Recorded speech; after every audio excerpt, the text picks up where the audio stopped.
అంత ఖాళీగా ఉన్నాడు నారా చంద్రబాబు నాయుడు గారు.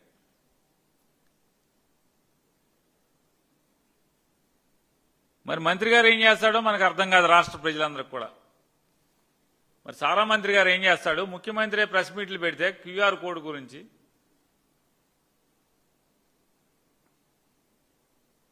ఆ సారా మంత్రి గారు ఇంకా గొప్పోడు. విలేకరులను తీసుకుని బ్రాందీ కోట్లకి వెళ్లి సీసాల మీద క్యూఆర్ కోడ్ ఫోన్ పెట్టి స్కాన్ చేస్తున్నాడు. అయ్యా, జగన్మోహన్ రెడ్డి గారు ప్రభుత్వం మొదటి రోజు నుంచి కూడా డిస్టిలరీల్లో తయారయ్యేటువంటి ప్రతి మద్యం బాటిల్ మీద క్యూఆర్ కోడ్ లేకుండా, ఫ్యాక్టరీ గడప దాటతాకి లేకుండా చర్యలు తీసుకుని ఫ్యాక్టరీలో కూడా ప్రతి సీసాని స్కాన్ చేసి ఎక్సైజ్ అధికారులు దాన్ని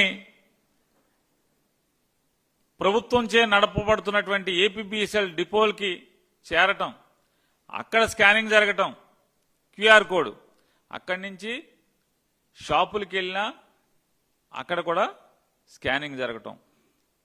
ఇది గడచిన 5 సంవత్సరాలుగా ఈ కార్యక్రమం జరుగుతూ వస్తుంటే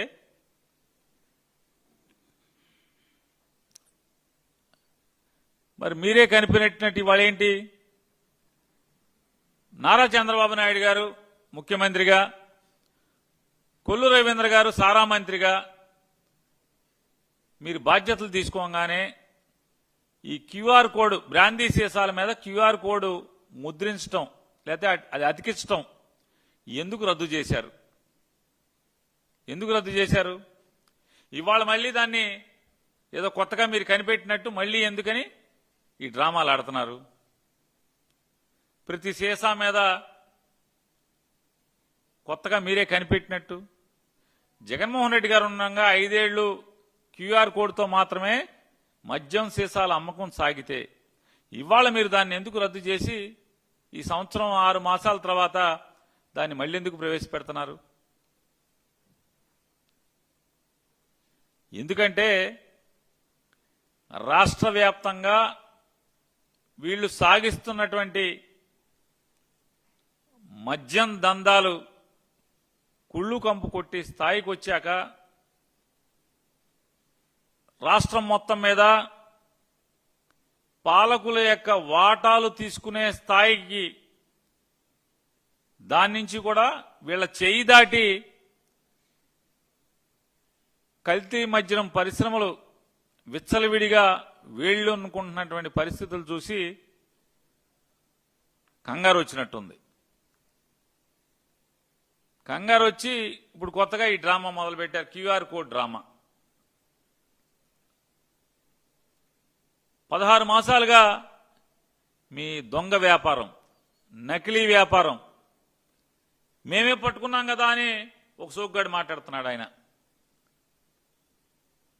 మీరు పట్టుకోలా,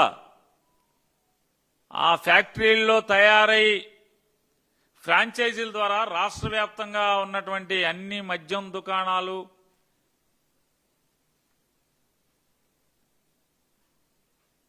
ఏదైతే ఆ షాపుకి ఆనుకునే సిట్టింగ్లు అలౌ చేస్తున్నారో డబ్బులు కట్టించుకుని మరి ఆ పర్మిట్ రూముల పేరుతో మీరు ఒక్కొక్క షాపుకి నగరాల్లో అయితే 7.5 లక్షలు, మున్సిపాలిటీలు, నగర పంచాయతీలు, అదే గ్రామాల్లో అయితే 5 లక్షల రూపాయలు తీసుకుని మరీ మీరు విచ్చలవిడిగా బహిరంగంగా మద్యం తాగించడానికి గేట్లు ఎత్తేసిన అక్కడ గాని లేదా బెల్ట్ షాపుల్లో గాని ఈ మొత్తం సరుకంతా కూడా మీ మనుషుల యొక్క నకిలీ మద్యం ఫ్యాక్టరీల నుంచి సప్లై కాబడుతుంది కాబట్టి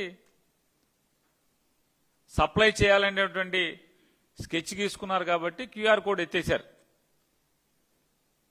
జగన్మోహన్ రెడ్డి గారి ప్రభుత్వం దిగిపోయి మీ రకంగానే ఆ వాటాల పిత్తలాటకంలో, ఆ వాటాల సొమ్ము పంపకాల్లో పిత్తలాటకంలో వచ్చిన తగులు డిపార్ట్మెంట్ వాళ్ళకి, మీ వాళ్ళకి, మీ తయారీదారులకి, మీకు వచ్చేది మీకు బాగానే ముడుతున్నట్టుంది, వాళ్ళకి వెళ్ళేది చేతికి అక్కడ పంచుకోవటంలో తేడాలు వచ్చి తగులు వచ్చి డిపార్ట్మెంట్లకి మీ తయారీదారులకి. ఇది కదా పట్టించింది. మీరేదో పట్టించినట్టు అంటారు. పట్టుకుని ఫోటోలు బయటకు వచ్చే వరకు మీకు తెలియదు కదా పట్టేసుకున్నారని. చేతులు కాలేక ఆకులు పట్టుకున్న చందాన ఇవాళ క్యూఆర్ కోడ్ అంటున్నారు. మీ వ్యాపారం అలరైపోయాక క్యూఆర్ కోడ్.